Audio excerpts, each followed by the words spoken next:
Australia remains one of the best countries in the world to do business in. That's the latest finding by the World Bank in a comprehensive study of business regulations in 183 countries. But while it might be easy to set up a business here, the study shows the Australian government can still improve on red tape. Tracy Kirkland reports. Mark Group is a British renewable energy business that chose to expand into Australia 2 years ago. According to the CEO, setting up here was relatively hassle-free, especially since much of the government compliance could be done online. Compared to most Western economies, Australia has a fairly low impact of bureaucracy on establishing a business. There are a number of regulations that clearly impact the way we operate, but that's the kind of thing you'd expect in any modern economy. It seems Mark Group's experience isn't uncommon.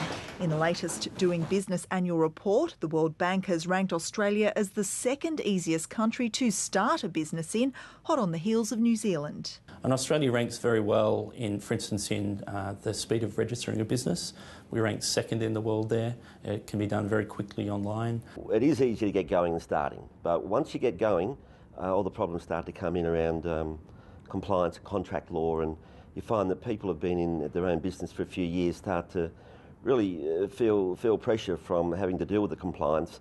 Mark Group found exactly that. In its growth to a 130-strong workforce, it faced several challenges.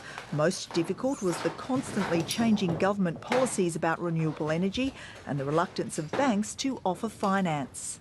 There was literally no interest from any Australian bank in discussing, let alone supporting, a start-up business in Australia. That experience is reflected in the report.